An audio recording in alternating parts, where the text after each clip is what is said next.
할렐루야. 오늘은 3월 19일 금요일입니다. 오늘 우리에게 주신 하나님 말씀은 누가복음 13장 22에서 24절 말씀입니다. 제가 봉독하겠습니다. 예수께서 각 성 각 마을로 다니사 가르치시며 예루살렘으로 여행하시더니 어떤 사람이 여짜오되 주여 구원을 받는 자가 적으리이까 그들에게 이르시되 좁은 문으로 들어가기를 힘쓰라 내가 너희에게 이르노니 들어가기를 구하여도 못하는 자가 많으리라. 아멘.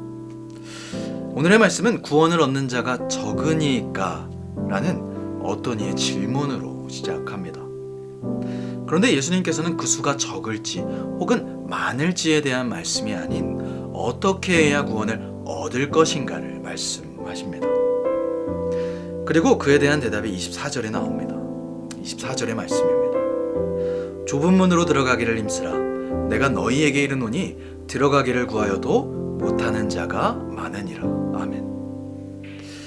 예수님께서는 이 땅에 두 가지 문이 있다고 말씀하십니다. 그것은 좁은 문과 넓은 문입니다. 그리고 그 문에 들어가게 되면 얻어지는 결과가 있는데 그것은 바로 영생과 멸망입니다. 따라서 세상에는 넓은 문을 택해서 넓은 길로 가다가 멸망하는 사람들이 있는가 하면 또 어떤 사람들은 좁은 문을 택해 좁은 길을 가다가 영생을 얻는 사람들도 있다고 말씀하시는 겁니다. 그럼 이 넓은 문과 좁은 문이 뭘까요? 넓은 문은 예수님을 하나님의 아들로 인정하기를 거부하고 그를 믿지 아니하는 사람들이 들어가는 문입니다. 이것이 바로 넓은 문이죠. 많은 사람들은 그 넓은 문 뒤에 곧게 뻗어 있는 그 길이 넓고 편해서 그 길로 걸어갑니다. 좋다고 가는 것이죠. 그럼 좁은 문은 뭘까요? 좁은 문은 예수님을 하나님의 아들로 고백하며 그분을 자신의 구주, 구원자로 받아들이고 예수님을 믿기로 작정하는 이들이 발을 들여놓는 곳입니다. 그리고 예수님께서는 우리에게 그곳으로 오라고 말씀하시죠. 넓은 문이 아닌 좁은 문으로 우리를 부르시고 계십니다. 24절에 예수님께서는 좁은 문으로 들어가기를 힘쓰라 라고 말씀하십니다. 여기서 힘쓰라 라는 것은 잠깐 힘을 번쩍 쓰는 것이 아니라 마치 고대의 검투사들이 승리를 위해 죽도록 싸우는 것을 의미합니다.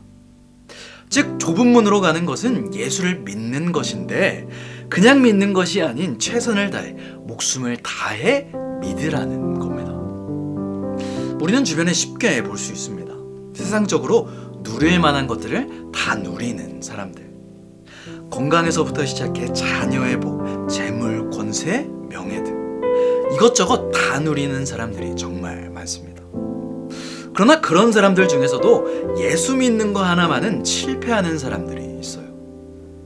좁은 문을 들어가려고 해도 들어가지 못하고 포기하는 사람들이 우리 주변에 참 많다는 겁니다.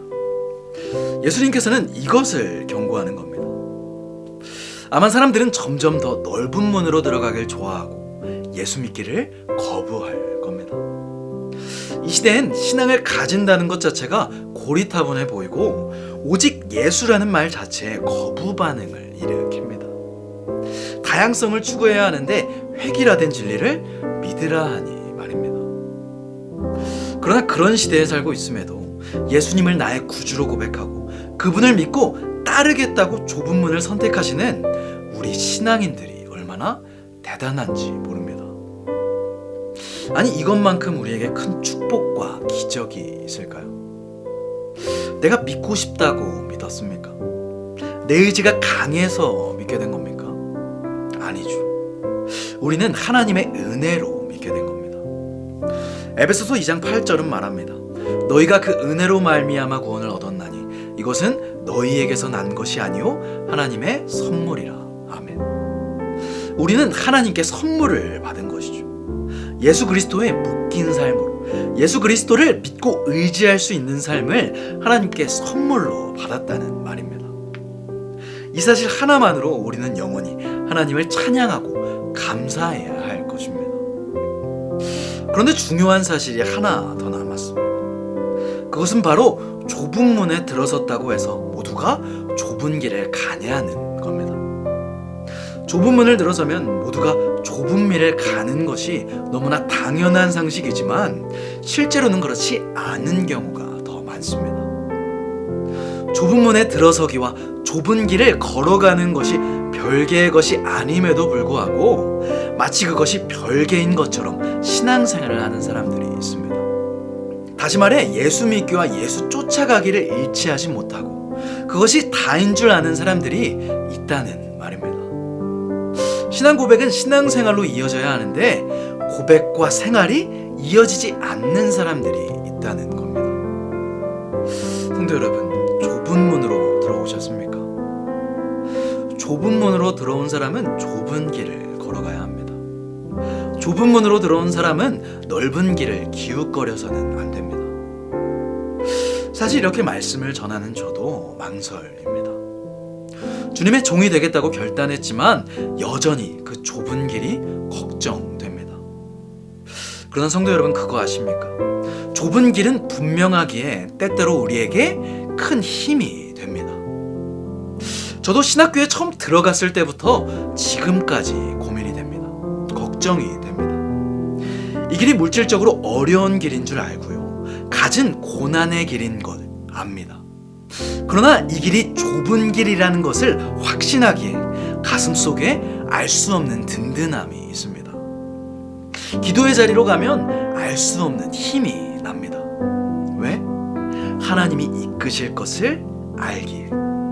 바라기는 좁은 문을 선택하는 것에서 끝나지 않고 좁은 길을 걷게 되는 저와 성도님들이 되시길 바랍니다. 또 나를 택하여 예수로 묶인 삶을 살게 하신 하나님께 영원한 찬양과 감사를 올려드리는 저와 모든 성도님들이 되시길 바랍니다. 기도하겠습니다. 하늘에 계신 우리 아버지여, 이름이 거룩히 여김을 받으시오며 나라가 임하시오며 뜻이 하늘에서 이루어진 것 같이 땅에서도 이루어지이다. 오늘 우리에게 일용할 양식을 주시옵고 우리가 우리에게 죄 지은 자를 사하여 준 것 같이 우리 죄를 사하여 주시옵고 우리를 시험에 들게 하지 마시옵고 다만 악에서 구하시옵소서. 나라와 권세와 영광이 아버지께 영원히 있사옵나이다. 아멘.